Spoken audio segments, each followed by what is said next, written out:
অন্ধকার ধীরে ধীরে গ্রাস করছে গোটা দেশকে। সন্ধ্যা নামলেই ঢাকা শহরে অলিগলি থেকে শুরু করে গ্রামের মেঠোপথ সব একাকার হয়ে ঢেকে যাচ্ছে এক ঘন দম বন্ধ করা অন্ধকারে। শুধু যে ঘরের আলো নিচ্ছে তাই নয়, রান্নার গ্যাসের চাপ এতটাই কম যে সূর্য ওঠার আগেই রান্নার কাজ সেরে ফেলতে হচ্ছে গৃহিণীদের। গ্যাস না থাকায় বন্ধ হয়ে যাচ্ছে একের পর এক শিল্প কারখানা। ঢাকার রাস্তায় গ্যাস স্টেশনগুলিতে যানবাহনের 3 থেকে 4 কিলোমিটার দীর্ঘ লাইন। প্রধানমন্ত্রী তারেক রহমানের নেতৃত্বাধীন সরকারের 7 মাসে বাংলাদেশের দৈনন্দিন জীবনের ছবিটা এখন ঠিক এতটাই করুণ, এতটাই গভীর অনিশ্চয়তায় ঢাকা। বাংলাদেশ আজ অভূতপূর্ব ও ভয়ঙ্কর জ্বালানি সংকটের মুখোমুখি।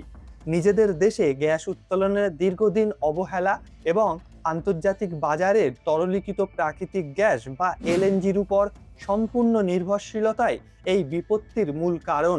সম্প্রতি সমুদ্রে একটি ভাসমান এলএনজি টার্মিনালে অগ্নিকাণ্ড এবং বঙ্গোপসাগরে বৈরী আবহাওয়া ঝুঁকি নিয়ে গ্যাস ভর্তি জাহাজগুলি বন্দরে ভিড়তে পারছে না। অন্যদিকে মধ্যপ্রাচ্যে সংঘর্ষের জেরে চচ্চড়িয়ে দাম বেড়ে গেছে গ্যাসের।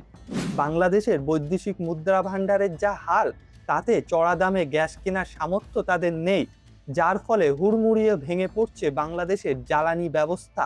পরিসংখ্যান বলছে দেশে বর্তমানে বিদ্যুতের চাহিদা যখন 18,000 মেগাওয়াট, তখন উৎপাদন হচ্ছে মাত্র 12 থেকে 13,000 মেগাওয়াট। অথচ এই ভূখণ্ডের ইতিহাস অন্য কিছু বলে। 1971 সালে এক রক্তাক্ত মুক্তিযুদ্ধের মধ্যে দিয়ে যখন এই নতুন রাষ্ট্রের জন্ম হয়েছিল, ঠিক তার সূচনা লগ্নে অকৃত্রিম বন্ধু হিসাবে পাশে এসে দাঁড়িয়েছিল ভারত। পরবর্তীতে রাজনৈতিক বা ভূ রাজনৈতিক পট পরিবর্তন হলেও প্রতিবেশী হিসাবে ভারতের আন্তরিকতার কোনো ঘাটতি ছিল না। সংকটের সময় বিদ্যুৎ সরবরাহ অব্যাহত রাখা, খাদ্যশস্য কিংবা প্রয়োজনীয় জ্বালানি দিয়ে সাহায্য করা, সব ক্ষেত্রে দিল্লি বড় ভাইয়ের মতো হাত বাড়িয়ে দিয়েছে।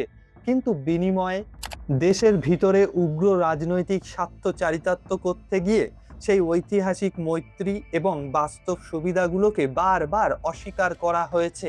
নিজেদের ভুল নীতি বা অদক্ষতার কারণে যখনই সামাজিক বা অর্থনৈতিক সংকট দেখা দিয়েছে, তখন নজর ঘোরানোর হাতিয়ার হিসাবে ব্যবহার করা হয়েছে ভারত বিরোধিতাকে।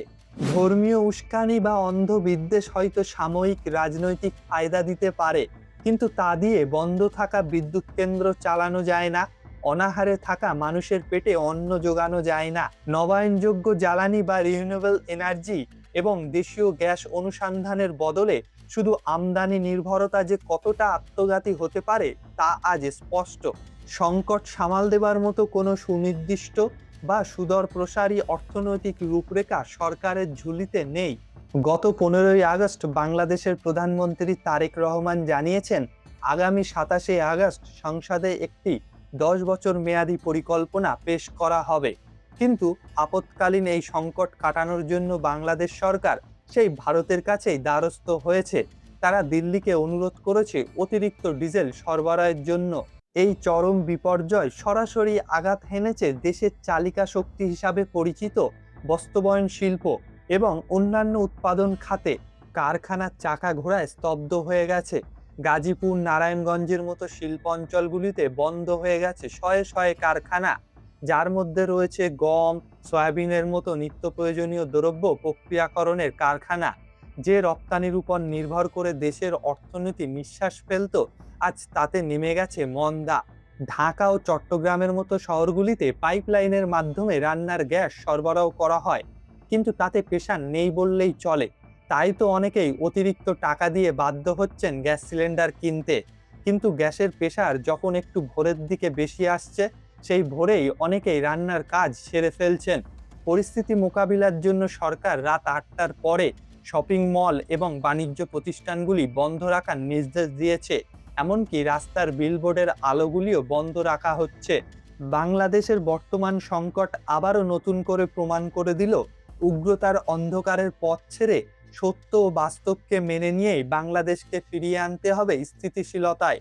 নাকি বাংলাদেশ আবারও ভুলের মাসুল গুনবে? আপনাদের কি মতামত নিচে জানান কমেন্টে।